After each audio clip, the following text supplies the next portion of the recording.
నమస్తే, నా పేరు doctor Suresh Buddha, senior homeopathy consultant, doctor care homeopathy.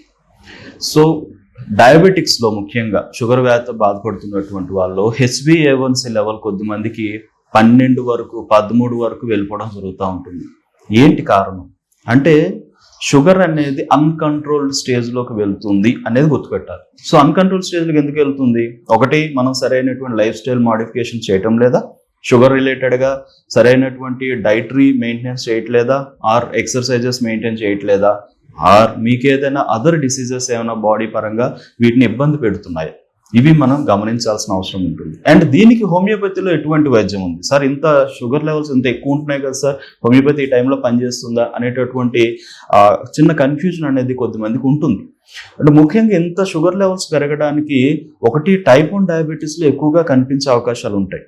So type 1 డయాబెటీస్లో ఏమవుతుందంటే ఇన్సులిన్ అనే ప్రొడక్షనే మనకి పూర్తిగా ఆగిపోవడం జరుగుతుంది.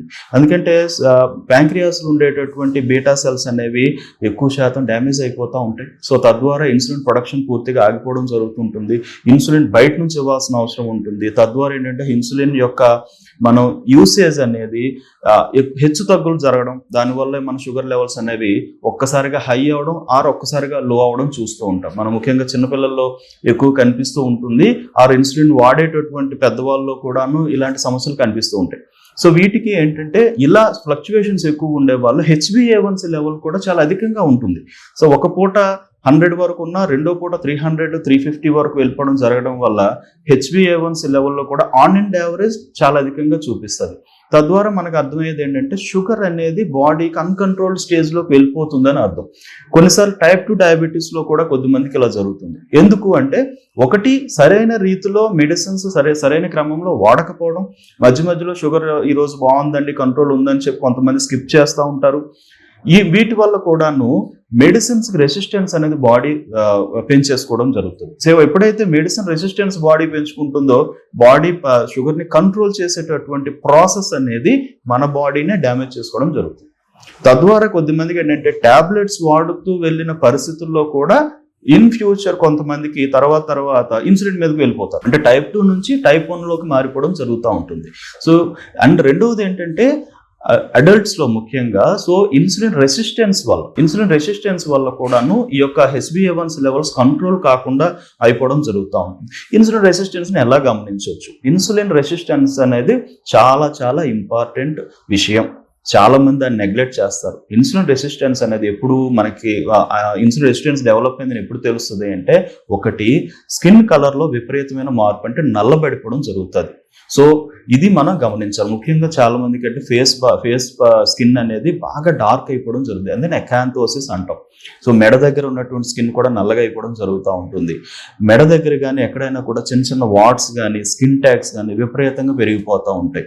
అలాగే వేస్ట్ దగ్గర, నడుము దగ్గర, పొట్ట దగ్గర విపరీతమైన ఫ్యాటీ అక్యూములేషన్ జరుగుతుంది. అక్కడ ఎక్కువగా ఫ్యాట్ చేరిపోయి మనకేమైనా పొట్ట దగ్గర ఎక్కువగా బరువు అనిపించడం జరుగుతూ ఉంటుంది. ఒబేసిటీ కూడా ఉండొచ్చు. మజిల్ అనేది విపరీతమైన వీక్నెస్ గురవుతూ ఉంటుంది. సో మజిల్ అనేది వేస్టింగ్ అనేది జరుగుతూ ఉంటుంది. మనకి మామూలుగా ఉన్నంత పరిస్థితి మజిల్ అనేది వేస్టింగ్ అనేది అంటే తగ్గిపోతుంది. సో మజిల్ తగ్గిపోవడం వల్ల వీక్నెస్ వస్తుంది. ఇవన్నీ కూడా ఇన్సులిన్ రెసిస్టెన్స్ డెవలప్ చేసుకుంటుంది బాడీ అనడానికి ముఖ్యమైనటువంటి లక్షణాలు. ఇక్కడ మనం గమనించి ఇలాంటి వాటికి ఇమ్మీడియట్గా జాగ్రత్త తీసుకోవాల్సిన అవసరం అనేది ఉంటుంది. సో ఇన్సులిన్ రెసిస్టెన్స్ అనేది డెవలప్ అయితే బాడీకి షుగర్ కంట్రోల్ చేయడం అనేది చాలా చాలా చాలా కష్టమయ్యే అవకాశాలు ఉంటాయి. సో వీటికి హోమియోపతి పాయింట్ ఆఫ్ వ్యూలో ఎలాంటి వైద్యం చేయాలి, అలానే ఎలాంటి లైఫ్ స్టైల్ మాడిఫికేషన్ చేసుకోవాలి. సో దీనికి ముఖ్యంగా ఏంటంటే హోమియోపతి ఎప్పుడూ కూడా ఇలాంటి కండిషన్స్లో ఉపయోగపడుతుందా లేదనేది కన్ఫ్యూజన్, బట్ డెఫినెట్గా ఉపయోగపడుతుంది. ఎందుకు ఉపయోగపడుతుందని చెప్తాను. హోమియోపతి ఇచ్చేటటువంటి విధానమే మనకు పూర్తిగా రూట్ కాజ్ బేస్ చేసుకొని ఉంటుంది. బాడీ యొక్క నేచర్ను బేస్ చేసుకొని ఇచ్చే మందులు ఉంటాయి. సో నేచర్ని బేస్ చేసుకొని ఇచ్చేటప్పుడు బాడీ యొక్క శారీరక స్థితితో పాటు మానసిక స్థితిని కూడా పూర్తిగా అధ్యయనం చేసి ఆ బాడీకి ఏ మెడిసిన్ సూటబుల్గా ఉంటుందో ఆ మెడిసిన్ ఇవ్వడం జరుగుతుంది.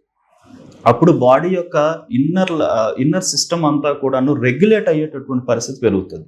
హోమియోపతి అనేది న్యాచురల్గా అంటే అబ్నార్మల్గా ఉండేటటువంటి బాడీకి న్యాచురల్గా ఇచ్చేటటువంటి ఒక బూస్టింగ్. ఆ బూస్ట్ వల్ల మన లోపల ఇంటర్నల్గా ఉండే ఇమ్యూనిటీ, వైటల్ ఫోర్స్ అనేది ఇంప్రూవ్ అవుతా మన సిస్టమ్స్ని మన బాడీ కంట్రోల్ చేసుకునేటట్టు అవకాశం పెరుగుతుంది. ఎప్పుడైతే ఏ సిస్టమ్ అనేది మన బాడీ కంట్రోల్లో ఉంటుందో ఆ సిస్టమ్ కరెక్ట్గా పనిచేస్తుంది. కరెక్ట్గా పనిచేసేటప్పుడు ఆటోమేటిక్గా మీకున్నటువంటి డిసీజ్ సిమ్టమ్స్ అనేవి కంట్రోల్ అవుతూ వస్తాయి, లెవెల్స్ కంట్రోల్ అవుతూ వస్తాయి. తద్వారా మీకు హెచ్బిఏవన్సీ లెవెల్ కూడా కంట్రోల్ అవ్వడం జరుగుతుంది. కానీ మందులు ఒకటే సరిపోతాయా, మిగతా ఏం చేయకూడదు అంటే కాదు. డెఫినెట్గా లైఫ్ స్టైల్ మోడిఫికేషన్స్ చేయాలి. లైఫ్ స్టైల్ మోడిఫికేషన్స్లో ముఖ్యంగా ఏంటంటే చాలామంది ఏంటంటే వాకింగ్ అని చెప్తాం. సో వాకింగ్ ఒక్కటే సరిపోదు. సో వాకింగ్తో పాటుగా వెయిట్స్ అనేవి చేయాలి, వెయిట్ లిఫ్టింగ్ ఎక్సర్సైజెస్ చేయాలి, మజిల్ గ్రోత్ అనేది పెరగాలి. సో మజిల్ గ్రోత్ అనేది ఎవరిలో ఎక్కువగా పెంచే అవకాశాలు, లైక్ దాని రిలేటెడ్ ఎక్సర్సైజులు చేస్తారో వాళ్ళలో ఇన్సులిన్ రెసిస్టెన్స్ తగ్గుతుంది, షుగర్ కంట్రోల్ అవ్వడం కనిపిస్తుంది. చాలామంది వాకింగ్ అనేసరికి ఏంటంటే ఒక పూట ఏదో టైంలో హాఫ్ అన్ అవర్ చేసేసామండి, ఈరోజు సరిపోయిందండి అని చెప్తారు. సరిపోదండి. సో మనం రెగ్యులర్గా మనం ఏమేమి తింటున్నాము, మన లైఫ్ స్టైల్ ఎలా ఉంటుంది, ఎంతవరకు శారీరక శ్రమకు గురవుతున్నాము, ఎంత చెమట పడుతుంది మనకి, ఎన్ని క్యాలరీస్ బర్న్ అవుతున్నాయి, ఇవన్నీ కూడా షుగర్ రిలేటెడ్గా అవసరం పడుతుంది.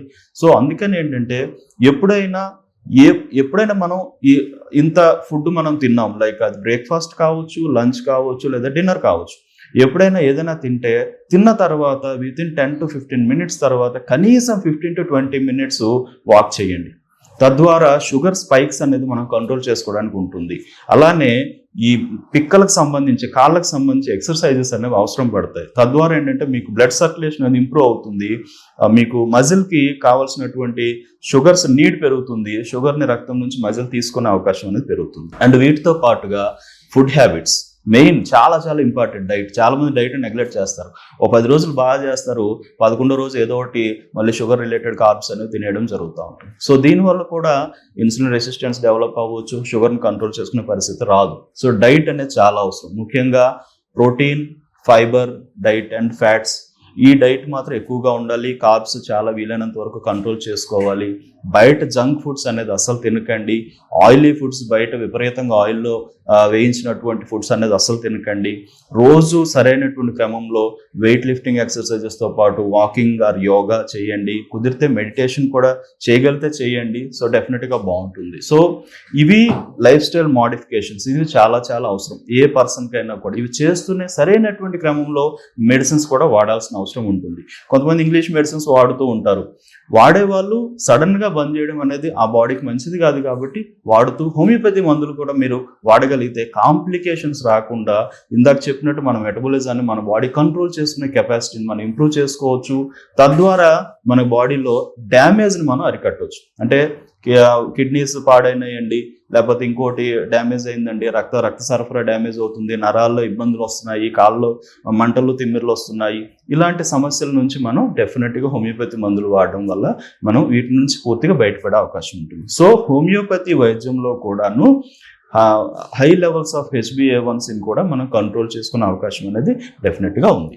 సో ఈ కండిషన్తో షుగర్ కానీ షుగర్ రిలేటెడ్ ప్రాబ్లమ్స్తో ఆ కాంప్లికేషన్స్తో సఫర్ అవుతున్న వాళ్ళు కింద స్క్రోల్ అవుతున్న నెంబర్కి కాల్ చేసి డాక్టర్ కేర్ హోమియోపతి క్లినిక్స్లో వెళ్ళి డాక్టర్ గారితో మీట్ అవ్వచ్చు.